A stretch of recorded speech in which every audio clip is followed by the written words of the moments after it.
Thanks for what you do with your podcast and all the rest. You're doing a great job.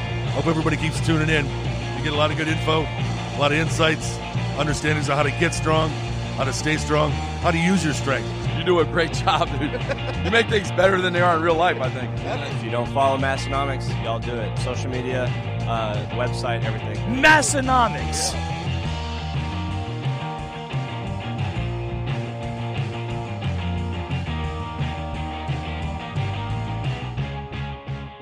And I love DJ Cummerbund, podcasting with Tommy and Tell One, making memes about Zins.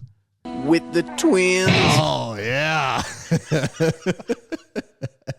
And those twins. That soundbite just cut through clear as day. There was no... You could hear that, yeah. All right? And the... With the twins. There it is. Hey, we got to talk about those twins. That's right. And those twins. Welcome back, everyone. This is episode 406 of the Massenomics podcast. We are the lifting podcast about twins. This is recorded live from multiple corners of South Dakota, the best Dakota that there is out of all the Dakotas. My name is Tanner. And my name is Tommy, and I love football on TV, shots of Gina Lee, hanging with my friends, and hit it, Tanner. And with the twins. There we go. Sometimes I think I wonder if they switch between sometimes it's with the twins and sometimes there's multiple ones. And the twins. And sometimes it's and those twins. Yeah, there's different ones there. Yeah. Keeps it fresh. They don't want to get repetitive, obviously. Who is Gina Lee? It doesn't really matter because of the twins. Did you know who she was before this? No. I didn't either. I believe she was on Baywatch. Oh, okay. You're thinking Pamela Anderson. Well, she was definitely on Baywatch. Yeah, Gina Lee. Yeah, Baywatch. A lot of Baywatch pictures. Makes sense. I mean, it really fits the vibe of the commercials. Have you ever watched an episode of Baywatch? I'm not actually sure if I ever have. Has Tommy seen it, Baywatch? I don't think one episode? I remember being a little kid and seeing it on TV, but yeah. I definitely did not sit and watch an entire episode, so that's what makes me want to say I've seen clips of it and stuff too, but like I'm very aware culturally of what it is and all of that, but yeah, I don't think I've ever actually seen an episode. I guess I can't really justify watching a full crappy, really bad show just because there's like hot chicks in one piece one piece swimsuits in it. It's like, oh man, people, the internet exists now. Yeah, maybe in 1992, I guess you just had to watch Baywatch. Yeah, I don't know. Yeah, you'd take what you could get. I don't know exactly what you get out of that experience, though. Still, I know. Yeah, red swimsuits, red one-piece swimsuits is what you get out of that experience. Yeah. We've got a banger of an episode this week. We're bringing on DJ Cummerbund later. Special guest this week. That should be a lot of fun. But first, I wanted to tell everyone to make sure to check out the Strength Co. Did somebody say something about American-made Olympic iron plates and barbells? Well, I bet you did, because I want to talk about the Strength Co. and what a perfect segue that would be if somebody said something about it. So it works out perfectly. Yes, the Strength Co. and Big Grant are back on their bullshit. They've got the best made in America Olympic barbell plates that are on the market. And I'm not just saying that as part of a clever ad. I do believe they are the best iron plates that money can buy. And they're not even priced in such a way. They're not even priced as if they're the best plates that money can buy, because they're reasonably priced. So you can go out there for a very reasonable price, get yourself the best plates that exist. And they're great for commercial gyms, powerlifting gyms, home gyms, garage gyms, basement gyms, gym gyms, shed gyms. Yeah. They're great for people named Jim. They're great for everyone people of all kinds of names. Jim. Yeah, so check them out at thestrength.co. Make sure to let them know that your good friends at Massenomics sent you, and let them know that you notice they're back on their same old bullshit of making awesome plates again. And never stopped, I guess. They're just always doing it. Never, ever stop. This episode is also brought to you by Swisslink. Since 1995, Swisslink has been importing military-issue goods to the United States and into the hands of those yearning for quality gear at uncompromised prices. Swisslink carries all you can imagine from British tactical vests to Italian Navy deck shoes and everything in between.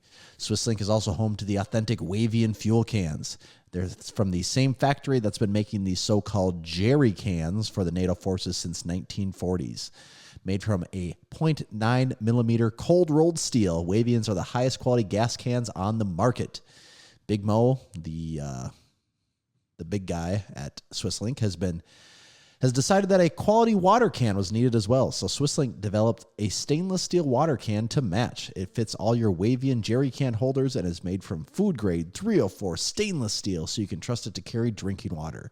The cap is knurled for a good grip, and the spout screws into the bottom of the cap for convenient storage. A vent at the top ensures a good flow, and the can has the same 3-handle configuration as its fuel counterpart. This is another addition to Swisslink's exceptional collection and dedication to quality customer service. Enjoy a 15% discount on your next purchase at Swisslink.com by entering code MASS at checkout. That's MASS to save 15% at Swisslink.com. Thank you, Swisslink. I noticed Swisslink has these really cool all aluminum storage boxes. I think they come in a 3-pack, and they almost look like chrome, like because they're very polished aluminum, and it's all they fit kind of like Russian stacking dolls. Oh yeah, and they seem here. really high end. I don't know. I would like those. I don't know what I'd put in them for sure. It seems like you'd have to put something in there really nice, almost, to justify having those cases. But they do look really cool, like really high end. They do seem super premium. Storage containers. Check those out. Very that was cool. just my caveat to the Swisslink ad. Yeah. Tommy, some weather that you've been having, at least. Yeah, I guess. Did you guys get any snow? An inch or less, I guess. Like essentially, no. I had to yesterday evening. I did like some people could have blown it off with a. You could have blown it off, but I did a little shovel just to scrape off of the driveway, I guess. Yeah, it was. I think I could go from one end of my driveway all to the end across the 3 stalls, and have like a scoop full from one side to the other. Yeah, we got about a foot, and it was a lot of snow. It was. Luckily, it was the really light powdery stuff. It didn't have any weight to it at all. So if you were shoveling of any kind, like you weren't getting tired from the weight of it. But luckily, my father-in-law hooked me up with a big old beefy snowblower, and that made life significantly easier. I mean, there's no way I could have done it because we live on a corner, and so that means I get the sidewalk that goes all the way around the side of the house too. Yeah, and it is a long stretch on top of also having a 3-stall garage. There's a lot of ground to cover there. So yeah, I got extra familiar with the snowblower this year. And did you have a snowblower in Aberdeen, or you had some on the? I had like a small one of those little small like snow throwers. A snow thrower, like a single stage. Yes, or whatever you can like just throw it around, no problem. Yeah. But you get anything over a few inches in those, or if if it's heavy at all, it can't keep up. But so that's what I would do there. Or my father-in-law had a skid steer, so anytime we'd get a big storm, he'd just show up with that. We'd be done in 2 minutes. Like when the plow goes by, that snow thrower wasn't going to clear the. Oh God, no way. Sometimes the enormous push snowblowers barely. I mean, they're basically that's the thing about snowblowers. Like when it's deep and enough, like. Yeah, it's awesome. It's so much better having a snowblower. You'd be screwed without it, but it still like takes a little. It takes some time. Like it's not fast. Easy. Yeah, it's not a guarantee. It's not like you're doing nothing. And besides that, it's usually cold and shitty out too, so it's not pleasant to be outside. And the wind is like always in the direction where you're blowing. I'm like, how is it always coming back in my face? And you're always like trying to manipulate where it's going because you can't throw it in the neighbor's yard, and you're not really supposed to throw it in the street. And, and then you're also trying to not blow it right back into your own driveway too. So yeah, there's this constant battle there. But snow blowing, I always think is fun the first time of the year. Oh, I didn't have too bad of a time. It's usually not that terribly cold yet, and you're like, this is kind of fun. Yeah. And then by like the 6th time, you're like, I am so sick of this already. I mean, I don't know if that. Yep. So you've probably had to blow it off a few times then in the last couple days. I spent probably about an hour or so out there yesterday, and then about an hour again today because it snowed more overnight, and then it also drifted in a little bit too. So, and I didn't finish it all yesterday either. But the other one I had, we moved a year ago, and in the process of moving, some of the stuff, it was hitting me today that Oh yeah, like gas cans. I'm like, I'm not gonna worry about moving gas cans. Like I remember I told my dad to take them. So then it's Yeah, like right. the snowblower runs out of gas today. I'm like, oh, let me go grab the gas can and fill it up. Oh yeah, I got rid of those. So now you're making them. You should have bought one from Swisslink. I should have, but I needed it today, this moment. So then I'm running to Menards in the morning to get a gas can, filling it up with gas, driving back home. And luckily there wasn't any emergencies or I wasn't in any major rushes, but just things like that add to the time consumingness of the entire debacle. But yeah, happy to say it's done. The plows, though, that's another thing. The plows got to come by, and they've not been by our street yet. So I'm very curious to see what work I'm going to have. You've never had plows go by your house after a snow before, so you don't. I don't know what it's like even. And right before I came down here, I saw they had the big blades, whatever those things are called again. Yeah. They had two of them. I saw kind of enter, and I could look down the block, and I saw two of them enter and turn on a different street. Road graders or road graders. There you go. So I know they're going to be coming by soon. The question is what type of chaos is it going to leave? Because I think here they have the thing.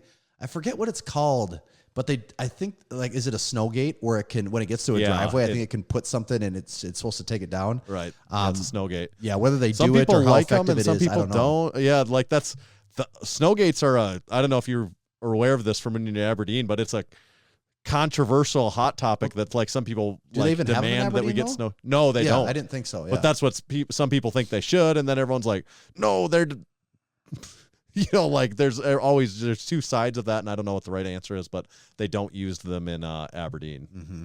There's always people bitching about the snow removal though. That's the classic. Like I bet it's every city that's ever gotten snow. It is, and part of it is just so like I'm watching, and there's the news.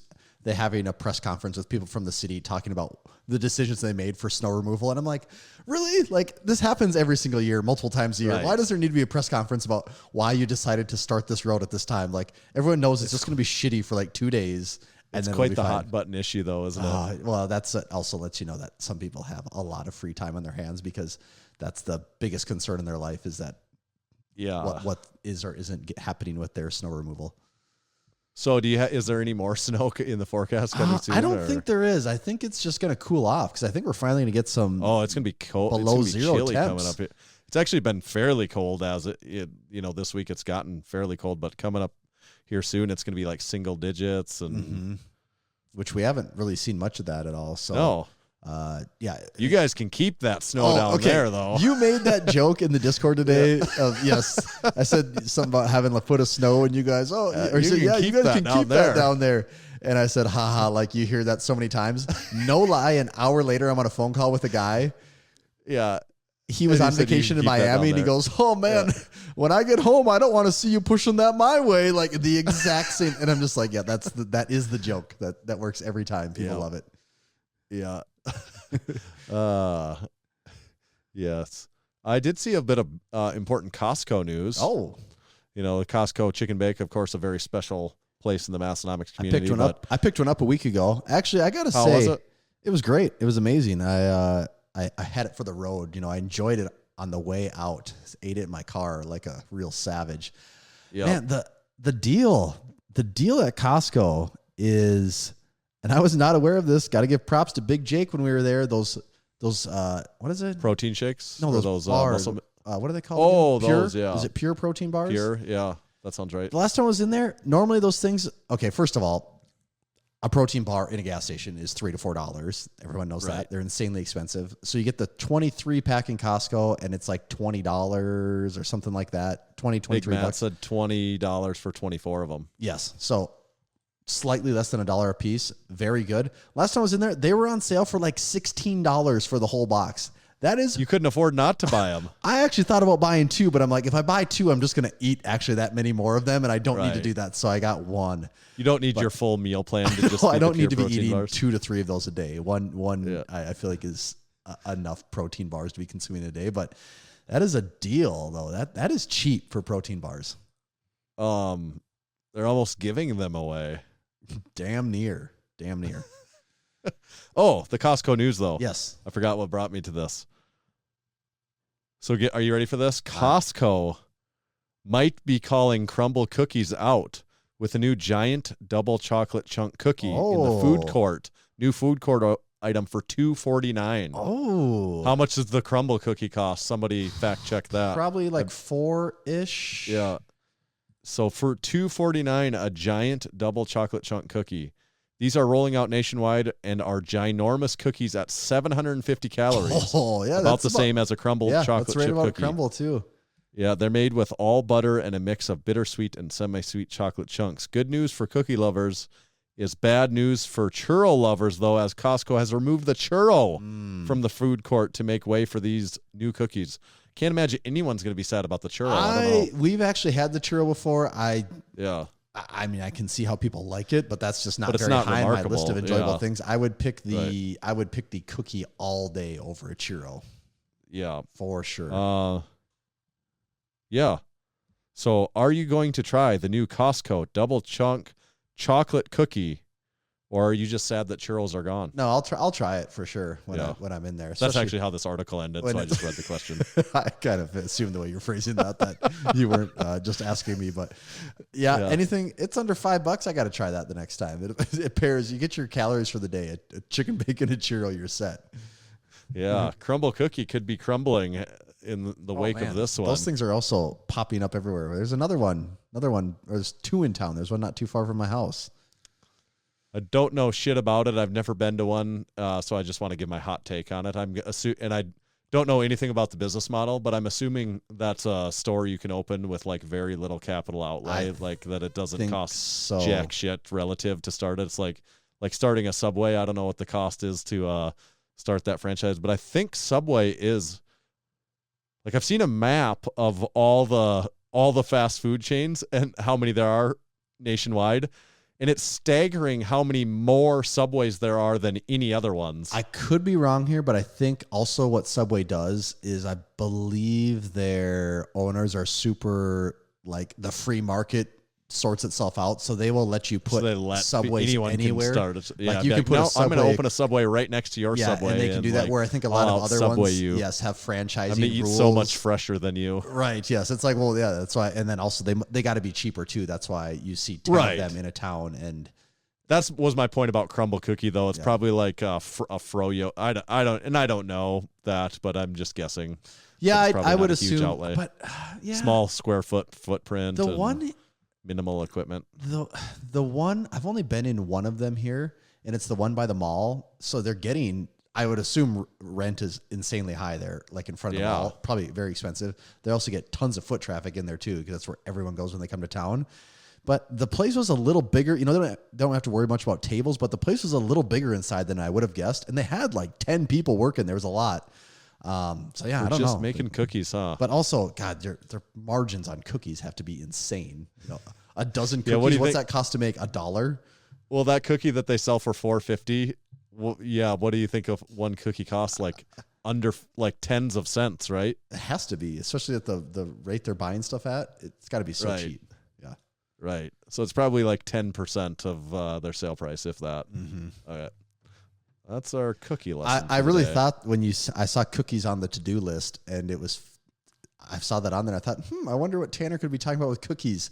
And then like a day later, I read a thing that was saying how Google was phasing out cookies. And I'm like, oh, that's really tech forward of Tanner to be concerned about Google's policy on cookies. Not so fast. I just wanted to talk about Cookie Monster. Nom, nom, nom, nom, nom, nom, nom. That kind of a Cookie Monster sounds like. The Cookie Monster. Cookie Monster, pretty solid Sesame Street character, though, I would say. Very iconic.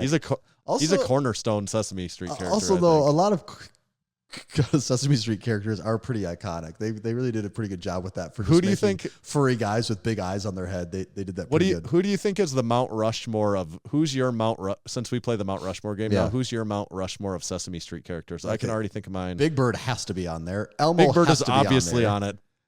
Elmo and Big Bird are locks. Yeah, like nobody can not choose Elmo and Big Bird. That's not even a debate. So really, it's just who are the two honorable mentions here. Yeah. And you can't say. I don't think you can say Bert and Ernie because you can't pick one of them and you'd have to pick both. And I feel like that's using up too much to have both of them go on there. So I don't think they belong.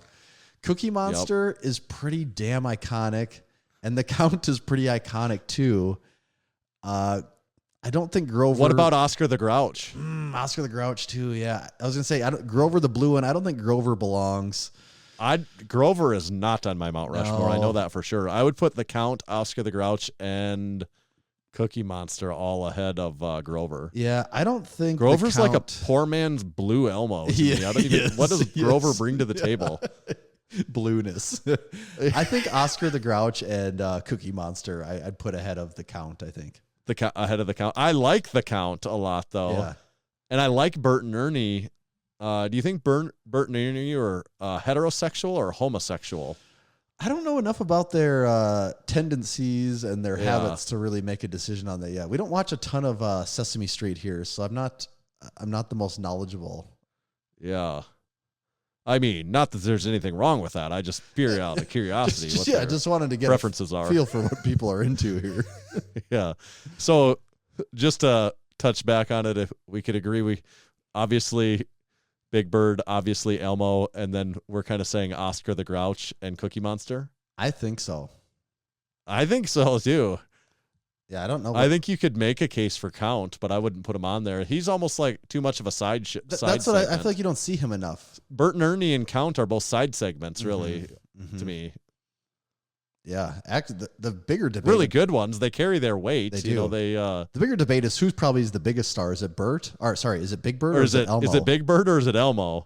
I mean, if you go back far enough, I think it's Big Bird. See, And yeah, then I think you're right, Elmo where like Elmo's gained been- so much ground. Like Tickle Me Elmo, I think took Elmo to the in next the late level. '90s. That's where he really Right. came into his own. Right. He was a late bloomer. It took him a few years, a couple decades to come around. I bet Elmo has made more money for Sesame Street than Big Bird has. Yes. But I think originally Big Bird was probably the central character, right? I'm pretty sure. I wonder if Big Bird is pissed, jealous. Probably. There's probably something. He's probably plotting something against him. That is a big bird. This one big ass bird. Yeah, the puppet. Whoever's manning that puppet really knows what they're doing. That one's probably just a guy in They a have suit, isn't Shaq it? inside of that costume or what? Yeah. All of them are puppets, though. Do you think Big Bird is a puppet or is it a guy in a costume? It's got to be a guy in a costume, right? I guess I can't really picture what it actually looks like when he's on the Snuffleupagus. Yeah. I guess I assumed Big Bird is a costume, isn't it? Or is that a puppet? I don't know. It's got to be. That's an enormous I'm puppet. sure if we actually watched it, you could figure it out in 2 seconds. Right, But I've never. right. I just never don't know paid what it- enough attention. Yeah. Yeah. Snuffleupagus, I mean, gets his just dues, but he's definitely not a Mount Rushmore character.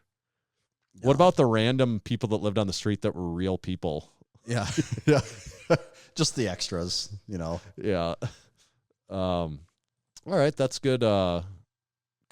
Good Sesame Street talk, but I also want to talk about supporting our supporting members. Tommy, they got a kind of an exciting one this week. A lot of going into this. So supporting our supporting members is a relatively new segment of the podcast where we give back to those that give to us. So we have these supporting members, which we appreciate the shit out of. We're so stoked to have you guys and gals and chocolate chips, whatever the women supporting members have been dubbed as the chocolate chips for everyone that doesn't get that reference. Speaking of cookies, And our crumble cookie. this is the cookie reference. Yeah, and the crumble cookie and the Costco double chocolate chunk cookie. The men are the cookie, the dough, the batter, The dough and the that women are holds the us all chocolate together. chips.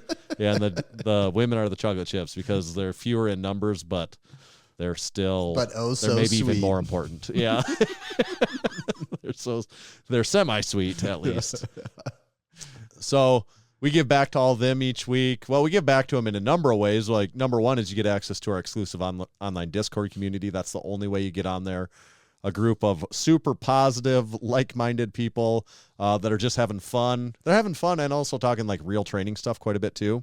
So you can get in on that action by becoming a supporting member. You get to know early information about our drops. You get to listen to the podcast live like we have a group of supporting members doing right now. You get to do that each week. You get an exclusive discount code that's only for supporting members that you can use on our site to buy our T-shirts, sweatshirts like Tommy's wearing, drink spotters, any of that stuff. And then each week we try to give back to some of them. That's what I'm going to do now. But before I get into that, I do want to mention one more thing. If you're a current supporting member, I think I mentioned this last week, but please make sure to send us if you have any address updates. If your address has changed since the last time, if your address has changed since you've signed up to become a supporting member, if you think it has, make sure to let us know that if you haven't already let us know that, because the reason we need to know that is we have a special mailing coming out. We do this a couple times a year where we send all the supporting members something that's only for supporting members. The only way to get it is if you're in the crew. That comes at no additional cost. It's just part of the perk city that is this supporting membership. So make sure to give us your new address, because that's coming relatively soon, and there's going to be a line in the sand, not in the pea gravel. There's going to be a line in the sand at some point in time where if you join after that, you don't get in on this free crew gift, but if you join before the line in the sand, you will get in on it. So please join soon if you're considering it. If you've considered it for a while, the time is now. That all being said, this week, I'd like to thank and, well, there's some thank yous and there's some just shout outs here. So first shout out to Big Keith and Big Chris, the Rochester boys, competed in a charity strongman event. They both did great. Big Keith completed all events, even after downplay. He sandbagged and was saying that he might not be able to do them all, and then I think he smoked them all. And then also his right-hand man there, Big Chris, competed. I think he maybe won first in the novice class even. So he's not going to be a novice for very much longer, although he is competing at the Lift Hard Live Easy Strongman competition in the big but new category. So he at least gets one more novice competition in. Then Big Steen, she lifted in her powerlifting meet, and it looked like she did well. I didn't get the official numbers, although Big Spoon posted her squat. Oh, yeah. That she got red lights on. Yeah. And I didn't fully understand still, even with explanation, why it is that didn't get passed, although I wasn't the judge. My judgment is good lift, Big Steen. Mine as well. And then I shout out to Big Tanner. He picked up a barbell for another crew member. It was for Big Mo. Big Mo had a bar that he found for sale in Aberdeen, South Dakota, and I picked it up for him. This is a shout out to me. It's in the back of my pickup right now. I'm the Big Tanner. So shout out to me for getting that for Big Mo. So I got to get that to Big Mo at some point in time here. He bought a used barbell that I picked up the other day. So I just want to give myself a formal pat on the back for that. And then last ones but not least, we've got Big Jeremiah, crew member, was my hookup on my first official pair of York deep dish original paint plates. Wow. The most expensive. They showed up today, as a matter of fact. So Big Jeremiah, crew member, he knew the person that was selling these, and kind of we got to him before they went on the open market. He took a pair and I took a pair, and he gave me first choice on which pair I wanted, and I got the ones I got are very original and in very great condition, no cracks or anything like that. They're really an awesome set, even as far as York deep dish plates go. So where do those go once they land in the gym? That is the question, right? Because these are not slightly more expensive than the other plates that I have at the gym. These are far more expensive than any of the other plates that are at the gym. Although I do not buy gym equipment to not be used. Yeah. I want to strictly I want to be on record for that, and also I want to stay on that because I don't want to buy anything that I won't at least use a little bit or be welcome to others using. But what I think I'm going to do is I'm going to put, essentially, one of the pins on our squat racks that hold plate storage. Yep. I'm just going to mount one of those to a stud on a wall, a relatively short one, one that maybe short has stud about, or a short wall? Yeah. Well, a tall wall, regular size stud, but a short weight pin coming out, mounted to the wall. This is my rough idea so far. The only idea that I've had yet is mount that on the wall, put the two plates on that one pin, and they're somewhat on display. But then also of course a sign right next to the plates that says, "Hey, these are allowed to be used. They're not allowed to be deadlift with or power cleaned with or dropped in any way." But if you want they crack though? Is that a thing? They could. We're made to be able to do that. But they're also 50 to unsure exactly how old. They're old plates, and they're not made the way that the machined strength co plates are now that we use. So I would say they were made to be able to do that, but it's just with their age and also just their value. I would not like the thought of them even getting marred beyond, I don't mind general wear of handling the plates, but I don't want them getting chipped or cracked or if someone held a deadlift at lockout and dropped it on those, I would be mad. It is really funny. I typed in York retro deep dish plates, and I went to Google Images just to really wrap my head around what these look like. I thought I knew, and I see it here. But it's funny, in the second row, I'm like, oh, that's an orange gym, and I click on some pictures. It's Keith's gym. And it's a post on Reddit. The other shout out, and our guest has just arrived too. So okay. Well, I'll finish this up quick, and then should we get him on? Yep. Maybe you want to kick people out while I say this, but Big Michael has hooked me up. It hasn't arrived yet, but this plays into our prediction game. Got a new barbell on the way already, a new old barbell. I mentioned I was missing one barbell in the Texas Power Bar history of barbells. He found this one for me. It's actually the one I tried to get to buy, and the guy wouldn't ship it to me. Yeah. So this guy found it on Facebook Marketplace and said, I live like an hour from this guy. I will go get it, buy it for you, and ship it to you. So he has the barbell now. I've paid for the barbell. He has it. He's just getting a tube, and we'll be shipping that to me. So that will complete the pre, and then 1, 2, 3, 4, 5. I would say my six barbell timeline of Texas Power Bars will be complete now. It kind of is. I just don't have it yet. That is awesome. So that'll probably be a video coming soon, right? Yeah, for sure. Yes. All right. Well, our guest is here. Should I let him in? Let's let the old son of a gun in here. All right. We've got the man, the myth, the legend, the Mashup Messiah. Big DJ Cummerbund is in the house. How's it going? What's going on, guys? I'm happy to be here. Thank you so much for your invitation. We're excited to get you on. We're pumped. We've got a lot of questions we want to talk to you about, a couple, maybe a fun game or two that we want to play with you. But first, so we talk to a lot of people in the lifting space on our podcast. Sometimes things that are just on the fringes of that, anything that's somewhat relevant, and we like to have fun.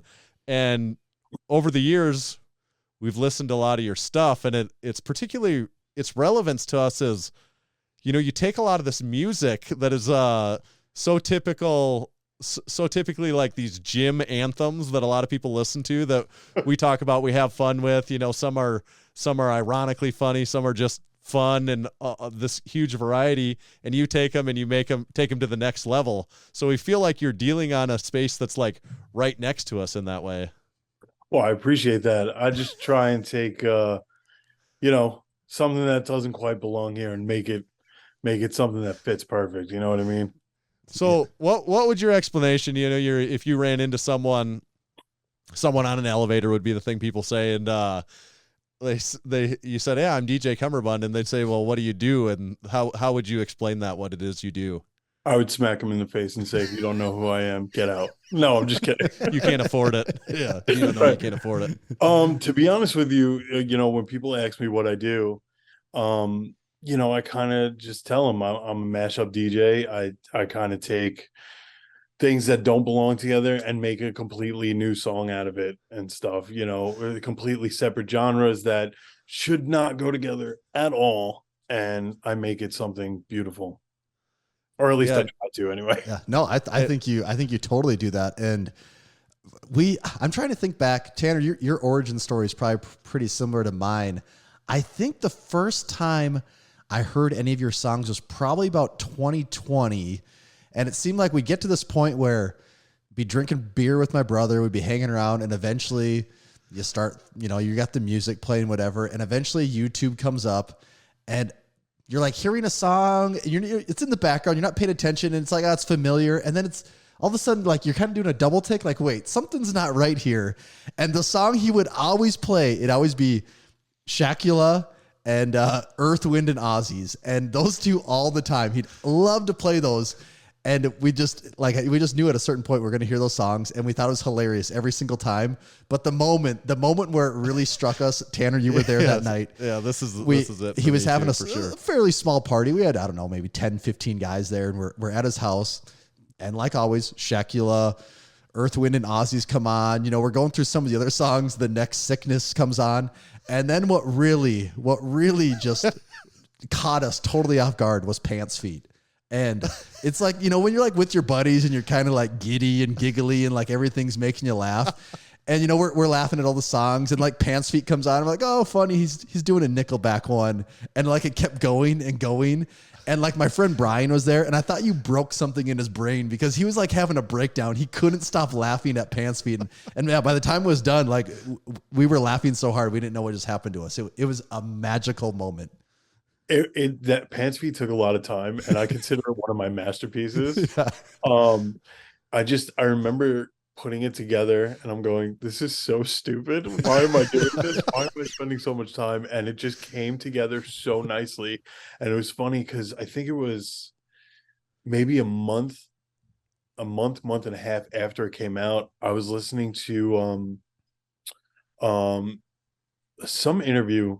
Some music interview, I forget who it was, but Chad Kroger was on, and he mentioned it, and he's like, somebody took so much time to put this together. And he's like, you could say all the hate you want about Nickelback, but for somebody to take the time out and do this is amazing. And I just, from then on, I was like, this is where I'm going, this is my purpose. I can't even think of Pants Feet. Like not even listen to it, but just even think about it and not have a smile come to my face. Well, did you ever hear the sequel? I don't think I have. No. Gentlemen, do your homework. No, just kidding. Yeah, I made a sequel called Freckle Feet. Oh, okay. Damn. Okay, I got to look into that one. You gotta look that up. Okay. So, talking about what, you know, where people are maybe getting a flavor for the kind of thing that you're doing here, but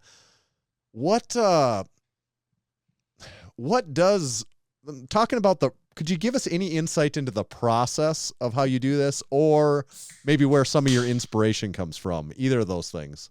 So I grew up listening to like all genres of music. You know, my grandfather was Italian music. My dad was Rat Pack and prog rock, like Yes and stuff like that. And my mother was country, you know, pop, all that kind of stuff.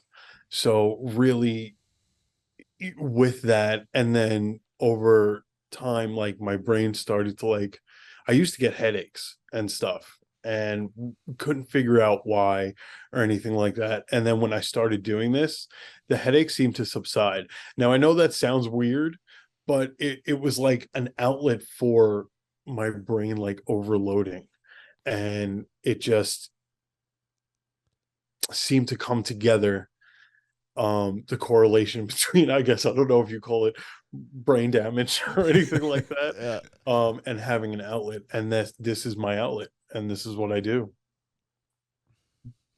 As far as the process goes, right?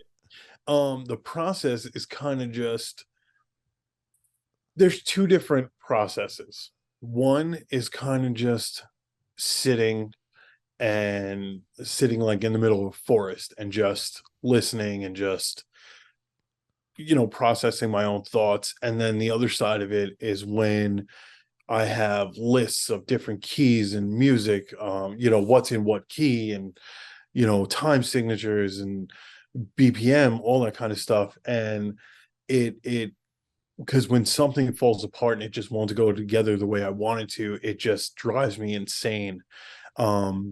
And I actually have like, you know, one of my best friends who's on my team and stuff, and he kind of like comes into the room if I've been in there for 6 hours, 7 hours, and he's like, you got to stop, you got to jump on to the next one if it's not working the way you want it to.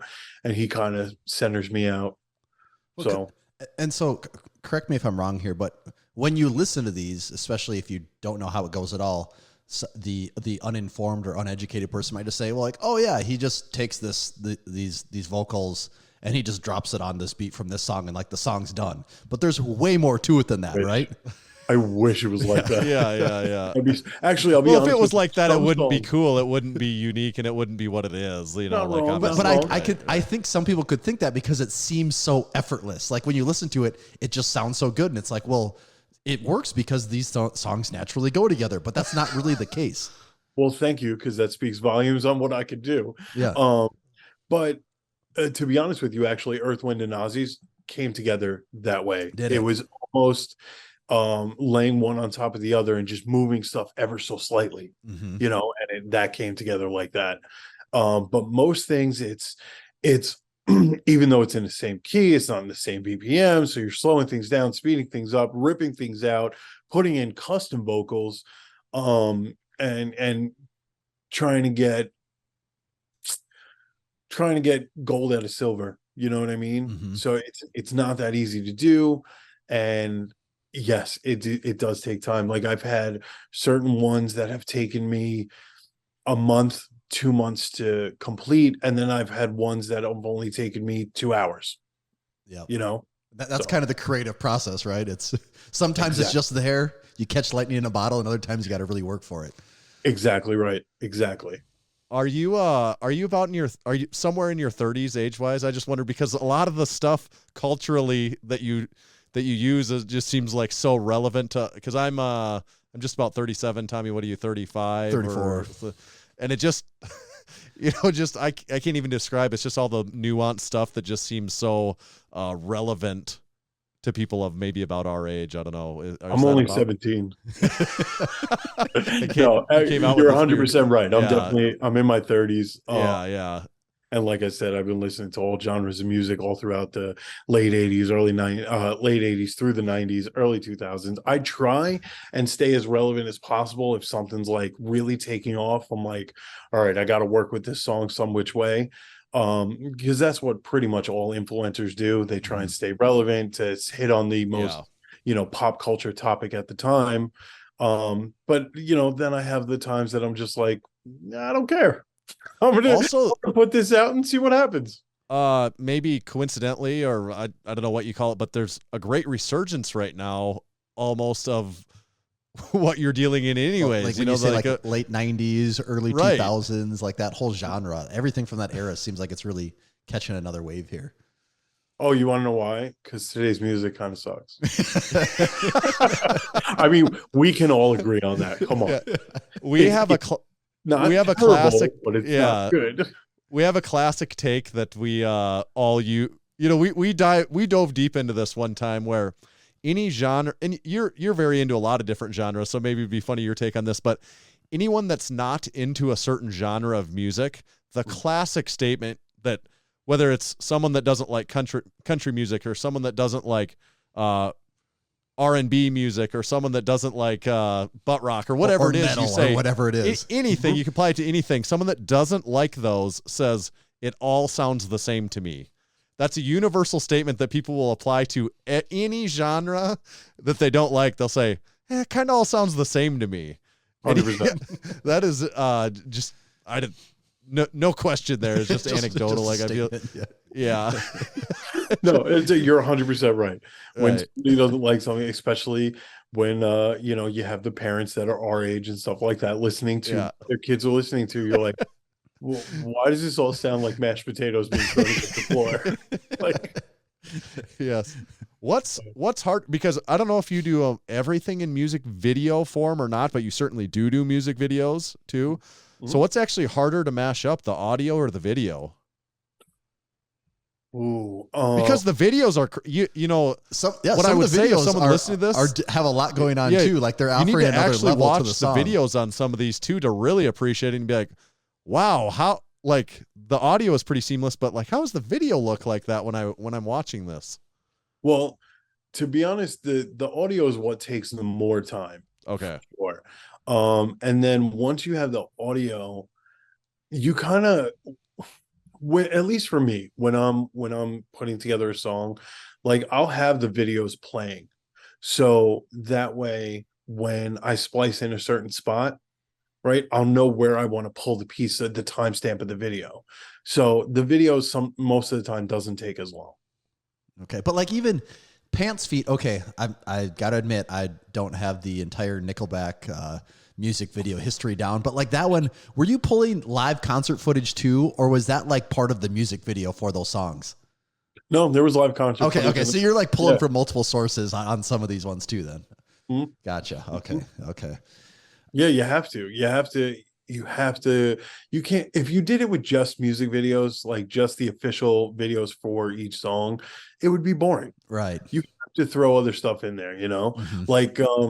Like when I was in a we'll say not depressive state, but like I was a little down on where everything was going and stuff, and I made the sound of Smash Mouth.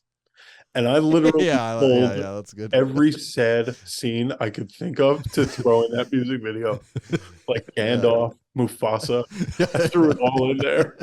Yeah, that is a good one too. Yeah. So you can look on YouTube. You know, we can go to. Well, you're in an interesting space because your songs can't really be on Spotify, correct? Like you can't really publish them on. Yeah, so you can't really publish them on the bigger or on. I guess I should say maybe the more traditional music only platforms, but you have a huge presence on YouTube, and like we can go on there and look at most popular, and you know, by plays, your most popular one is The Next Sickness with 6.6 million views. If we look at your top three, Earth, Wind, and Ozzy's, you're at 5.1 million. Play That Funky Music, Rammstein is at 4.7 million. Shakula's I want a Webby for that. Yeah, so yeah, and we're gonna get to that too. But like Shakula's at 3.3 million, so we can see those there. I know you've gotten a ton of plays on TikTok and stuff like that. Is that kind of how the plays also work on there, or do you have other ones that have gained more traction on different platforms? Well, I mean, Earth, Wind, and Ozzy started before the TikTok platform.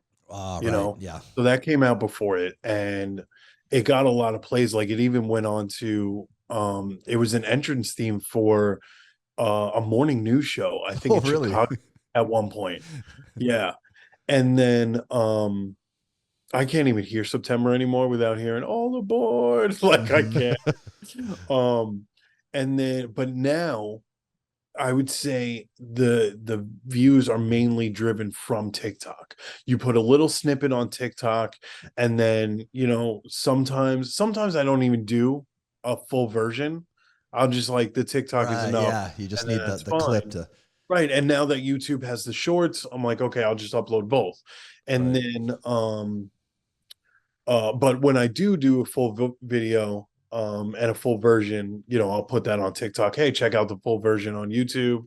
And that will drive it. Okay. Seems to drive it. Yeah. Yeah. We always like to talk about, you know, we have a slightly different creative outlet. Ours tends to be more memes and merchandise, but, we always talk about there's the ones that you're making and you're like, this is it. This is it. I know this is going to be the one. And you put it out there and it just falls flat on its face. Do you have any good examples of that where you thought like, this is a home run, this is the next big thing, and then it doesn't go anywhere? Oh, there are quite a few. There are quite a few that I'm like, this is great. This is a fantastic version. I love putting this together. This is definitely, it's coming together perfectly with timing and everything like that. This is going to be great. And then the ones that I'm like, this is so stupid. This is dumb. Like, I don't like this one at all. And I'm going to publish it anyway and see what happens. Those are the ones that takes off. Like, to be honest with you, The Next Sickness, I liked it, but I wasn't a fan of it. And I might have not have been a fan because of how easily it got put together. Because that did come together fairly easily. There was a little slight tweaking, but I wasn't a huge fan of it. And it took off. It took off. And I was angry at that. Do you have a favorite creation of all time, like a personal favorite? Two. Like your what is it? What's it called? Like someone's magnum opus, or maybe we could even say opus. Maybe we could even say I haven't created my magnum opus yet. Or maybe your Mount Rushmore of songs. Like, what are your top four? Yeah, well, yeah. I only got two presidents up there right now. Okay. One is Jeraloose. I love that one. I don't know why. And actually, I'll give you three. Jeraloose, Freak Tender, and I got to go with Pants Feet. I love Pants Feet. Yeah, excellent choice. Yeah. Pants Feet. I was rooting for Pants Feet. Yep. What about we don't have to get into the weeds on this or talk about it more than you do or don't want to, but I'm curious how it does work. So like on YouTube, can you monetize all those videos or not? You can't monetize any of it. Damn. So you have a lot of views to your name with no. Damn. Oh, that's gotta hurt. You can't directly monetize them through YouTube. Yeah. I am, little insider information that exclusive announcement kind of on your show is I am coming out with some original stuff soon. Not music wise. I'm coming out with an original YouTube show soon. Oh, okay. That I'm hoping to do something with. I'm hoping it goes somewhere. But yeah, as far as the copyrights and everything goes, guys, I can't do much with it. Mm-hmm. So I have gotten one cease and desist, thankfully enough, just one. Yeah. And that one is deep on the internet somewhere. Are you allowed to say who it was or what it was?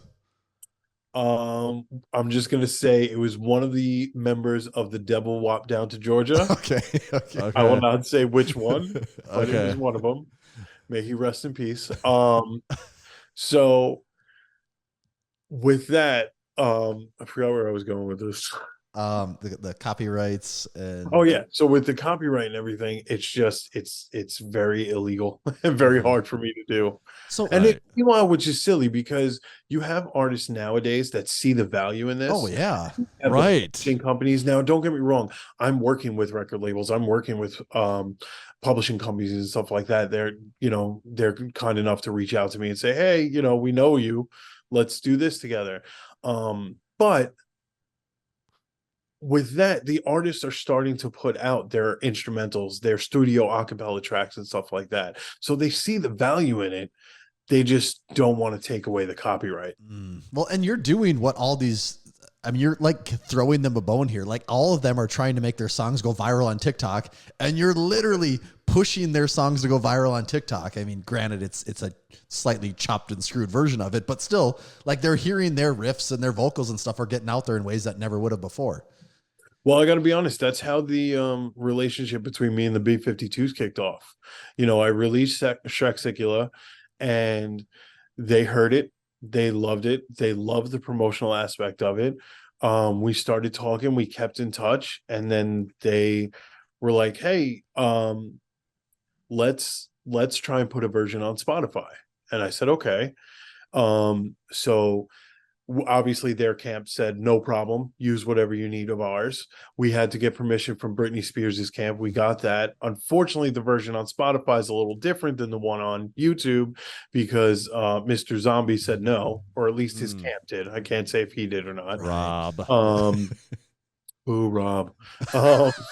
So The B-52 guy, when you talk to him, does he talk like that? Is he like, all right, DJ Cummerbund, we're about to set sail? So here we go, guys. I absolutely love Fred. He is one of the kindest people I've ever met in my life. And yes, he's got a magic voice, whether you're talking to him or he's singing. So with that, we got permission from the two. I had to modify everything like that, and we got it on Spotify. And I'm hoping, obviously it hasn't been that quick, but I'm hoping other artist management and other publishing houses catch on to that and say, okay, well, he's not asking for a big percentage of this because it's not really his, but it's still getting views, it's still getting plays and streams and keeping everything relevant. Love Shack is actually turning 35 this year. So I'm so happy to work with them. They're like I said, the kindest people in the world. And I'll be hitting the stage with them again in April. Yeah. So when was the first time you got to go on stage with them? First time I got to go on stage with them was last August in Seattle. And was that pretty surreal, actually? It was unbelievable. And let's be serious. I've played a couple of small club gigs, not a lot. That was my first time ever on a big stage. You know what I mean? And it was at McCall Hall, which is right across the street from the Climate Pledge Arena. So it's a fairly big hall, and the crowd was electric. And as soon as I got off stage, the artist management, Wayne, he's great.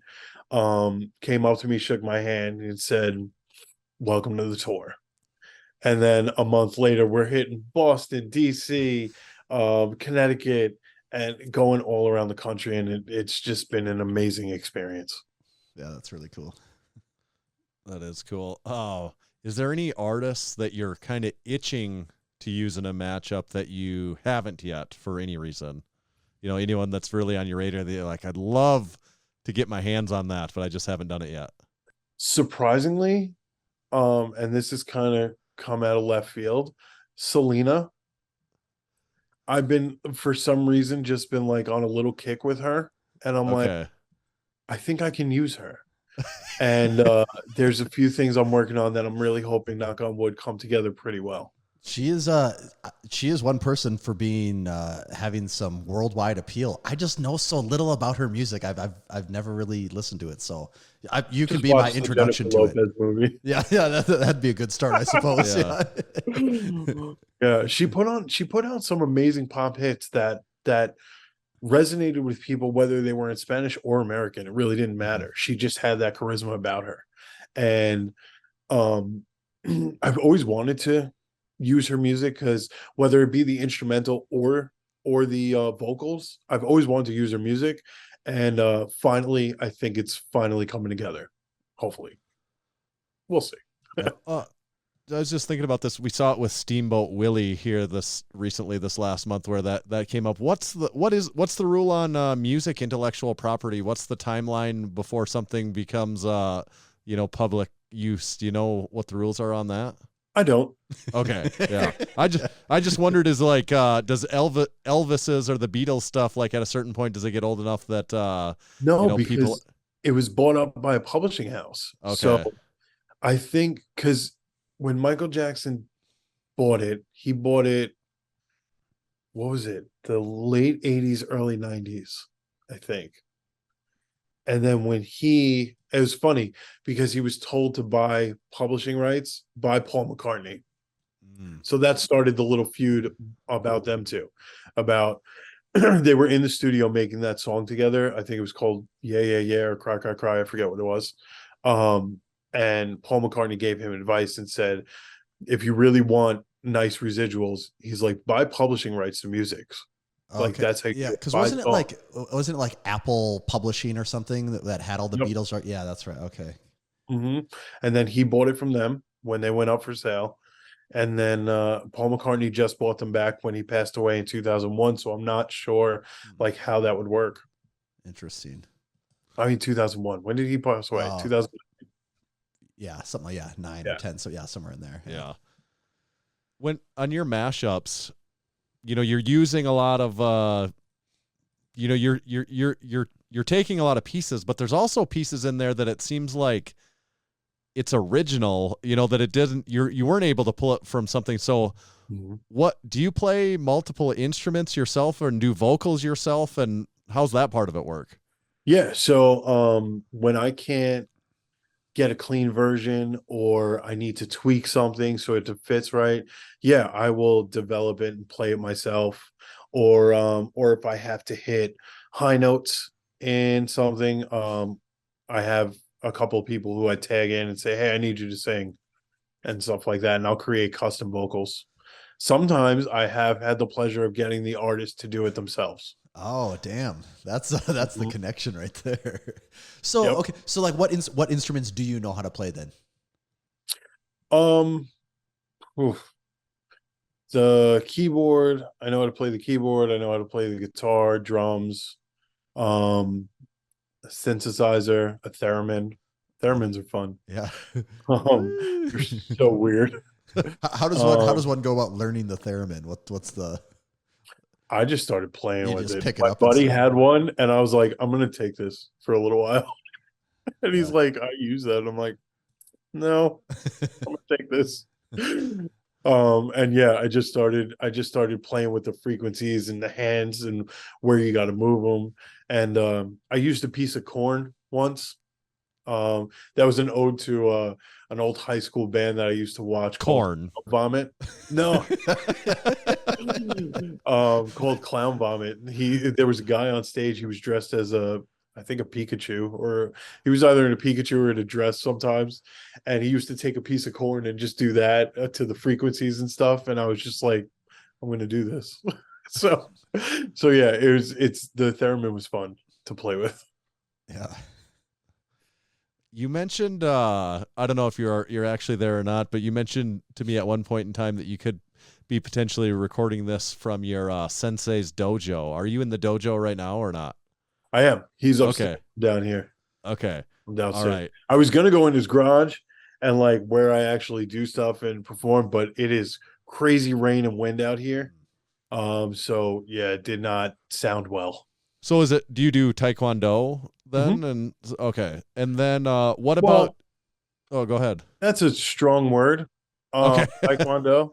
Yeah. So he got sued for practicing without a license or whatever it was. So he calls it From the Taekwondo police or what? I don't know what he does, but anyway, he teaches me nice. It keeps me in shape a little bit, and yeah, so he's calling it Taekwondo. So kind of an offshoot. Yeah. Okay. We'll say it's a mashup. Yeah. Yeah, there you go. It's a mashup. Yeah. What about just general gyms? You know, we talk about gym stuff quite a bit. Do you ever have much of a gym background in your life? I used to. Okay. Yeah, I used to. I used to go to the gym 7 days a week. And then I hurt my back pretty bad. What did you like to listen to when you would go? It honestly all depended on my mood. There were times that I used to do like the 5K on the elliptical type deal. Yeah. I used to do that listening to Frank Sinatra. Okay. And then if I was weightlifting, I would listen to like Korn, Slipknot, Pat Benatar, classic rock. Hit me with your best shot. Exactly. So it'd be a whole plethora of things on my playlist. Okay. All right. Good. That's fair. All right, Tommy, we've got over under. Is there anything else we wanted to hit up before we? I guess I got a couple of random questions for you. You get that. Since we'll talk, you do play the nostalgia thing a little bit. We're hitting on the late '90s, early 2000s. We had a thing musically. There's a commercial that's been really have our attention lately. Do you remember the Coors Light commercial that referred to the Twins? Do you remember that one at all? Referred to the Twins. It was I love football on TV. Yes. Shots of Gina Lee. Yes. And the Twins. Twins. Yeah. We've been talking about that for like a month straight now. We just can't get it out of our head and out of our minds. And I don't know. We just love it. Yeah, I'm not really sure why it came up. And we were just kind of reminiscing about it. We hadn't even seen it. And then when I pulled up the clip on YouTube, man, it go pretty hard. Like that's got the early 2000s punk vibe going for it. It's kind of a miracle that commercial ever. Maybe something for you to look into there. I mean, think about it. All TV theme songs, commercials, all that kind of stuff went so much harder back then. Okay, look at DuckTales, Power Rangers, Gargoyles. Oh, like they all had hard theme songs that drove it home. Mm-hmm. Nowadays, you skip intro. You do. Yep. True. You see it once and you're like, okay, not wasting my time on this one again. Exactly. So, okay, that was one. One other question I was going to ask you, mashing up pop culture and music and all of that.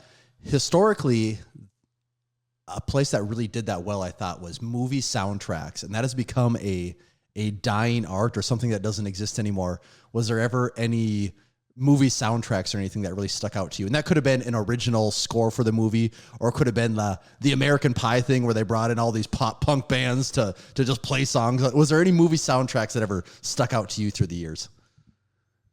Oof. Well, not only Duel of Fates, because Duel of Fates you have to love. That was from the Phantom Menace, Star Wars Phantom Menace. Yes, yep. Sure. That crazy one. That's like still popular today. But I mean, there's the Weird Al classic UHF. That soundtrack was dope. How about Flash Gordon? Was it entirely Queen? Was it really? Okay. All original music for that soundtrack. wow. That was Queen. So I don't know if this is technically not a movie soundtrack, but it was a soundtrack to a live show, and that's the Ninja Turtles Coming Out of Your Shell tour. Excellent. We've got a Ninja Turtles question coming up soon, so that's couldn't be better. A better reference. Yeah. Yeah. Yeah, I don't think anything else. Like, I obviously, there are songs here and there from movies that you love, they're iconic. Like the oh my god, the scene from Top Gun with the Isley brothers. Yeah. Oh my god, Lost That Love and Feeling. Oh yeah, right. I didn't right, know yeah, that song until I saw that movie. Right. True. So, Yes. I mean, there are sprinkles of definitely songs from movies that become iconic, but as far as whole soundtracks goes, I think those are the few. Okay. All right.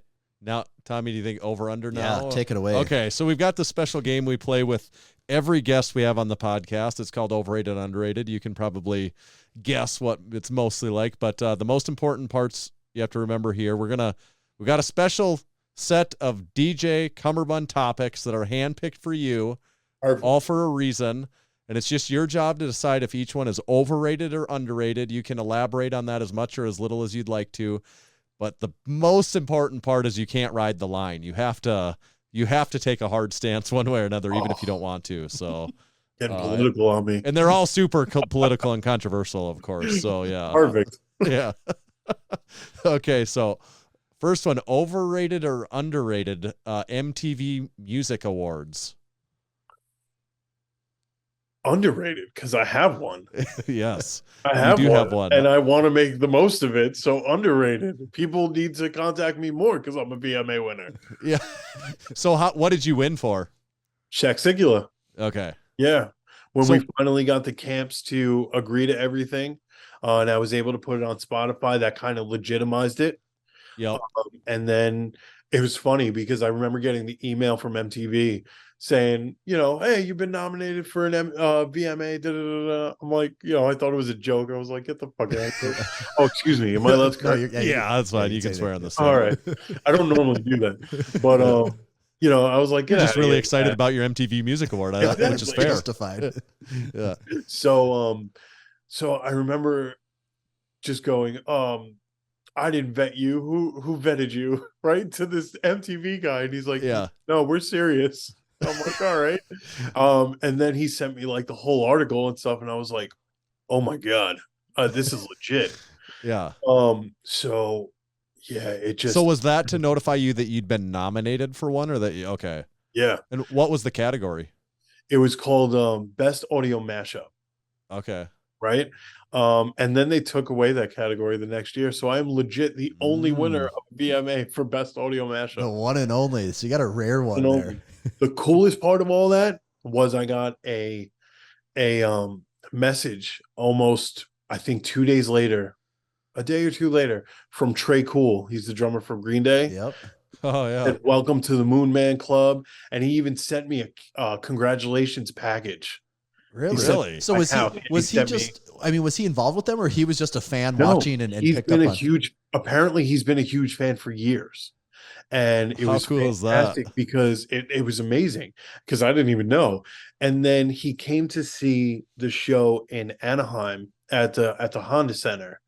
And we did the show, and I see him backstage, and he didn't even shake my hand. He gave me a huge hug, and he's like, "It's so cool to meet you." He's like, "When I heard you were the opener, we rushed over from dinner." Him and his wife, Sarah. She's a beautiful person. And just, we've kept in touch ever since. He's such a great guy. What's the best Green Day album? I mean, we all know what it is. It's Dookie. Yeah, okay. Like, come on. I assumed you'd say that. I don't know. Sometimes people have. Well, we all know. Yeah. We all know. I mean, anybody that says American Idiot, you're like, Yeah, All right, like, so you just discovered them? Yeah, which is funny because it's like, well, because I think the same thing. Like, oh, you just discovered them, and I had to look. American Idiot 2004. It's like, oh, that was 20 years ago. Yeah. God, don't say that. That hurts. Yeah. Okay. Overrated or underrated? Cummerbuns. That's a tough one. That's a tough one. You know what? Little trade secret. I don't wear one. So I'm gonna go with overrated. Yeah. I don't wear one. I'm gonna start soon, but I didn't like the way they looked. Even though that's my name, I didn't like the way they looked. But I'm gonna start soon. I'm actually gonna design some special ones. I got some great merch coming soon, which is gonna be really cool. So where did the name come from? The name, okay. So the name is weird how it happened. Okay. So I was working as a butcher, like I was an amateur butcher, right? And I was using the table saw, right? And I was cutting this side of beef, and I was using the table saw, and my apron, one of the ties got caught on the table saw and ripped it off. Like, thank God it wasn't that well made. It ripped it right off, right? And my boss goes, and I don't know where it came from, and he goes, if that was a cummerbund, you'd be dead. And so that's maybe the weirdest remark to make in that scenario. This is the weirdest story. You're like, a cummerbund? Why would I be wearing that? Right? He was an old Italian guy. Yeah. It was weird. This is the weirdest story of my life, guys. You have no idea. So yeah, so he says, if that was a cummerbund, you'd be dead. And that just stuck with me my entire life. So I was like, all right, that's what we're going with. And when we were deciding a DJ name and stuff like that, that's what it came out with. Because why? Because if I was wearing a cummerbund, I'd be dead. So I'm here. Yeah. So now I'm DJ Cummerbund. That is a good origin story, because that is too important of a moment to not honor that forever. Exactly. Yeah. Exactly. Do you ever go in any capacities? Do you go by your government name on everything? Or if anyone that's a fan of DJ Cummerbund, that's what they would know you as? That's what they would know me as. Yeah. Perfect. We'll just leave it at that then for this conversation then too. I always like when we have people on when you never even actually know what their real name is. We have them by this whatever their whatever their persona is. Right. Okay. Talked about it's it's just like Randy Savage. You would never call him by his real last name. Don't get too far ahead of us on this. Actually, because as long as you bring it up, overrated or underrated, Macho Man Randy Savage. Underrated, 100%. He should be way more popular than Hulk Hogan. He had way more athleticism, way more charisma on the camera, way more. He was insane. Yep. Like his promos are literally an insane person. Like it's like that's hard to imagine someone down here and then raise it up. That's how you do the Macho Man. And have you always been a fan of him? Is that where including him in everything comes from? Yeah, I've always been a fan of him, but I didn't know he had a rap album until like later on in life. And then when I found out he had a rap album and I started doing all this, I needed to get my hands on it. And the only place I was able to get my hands on it, I had to order a vinyl from Japan. Now, this was before vinyl made a comeback and vinyl was popular again. I had to order a vinyl from Japan with a B-side that had the acapella tracks. And then I had to go and buy a record player that had a USB hookup so I could hook it up to my computer and play with it that way. It was a struggle, but once I had it, magic. It was like the gold mine was sitting How did there. that record even exist? So how could you ever find that? Well, and of course it was in Japan out of all the naturally. I mean, I heard about his rap album a few times, but I've never seen it in person. I always heard about the diss track to Hogan and all that kind of stuff, but I never really was able to listen to it because, again, YouTube wasn't really a thing yet. It was starting to become a thing. So I was able to do an internet search and I found it and I was like, it's mine. Do you like Slim Jims? I snap into him. I snap into absolutely. a Slim Jim. Yes. Yeah. Yes, absolutely. Overrated or underrated? Okay, this is the one that I was getting into. You're at your sensei's dojo. We Mhm. talked about great 90s cartoons. We even brought this one up. So overrated or underrated, Master Splinter. Oh, that's a good one. Right. I do think it's a good one. It's a good thought exercise on overrated or underrated Master Splinter. So I heard a theory recently that kind of pertains to this. So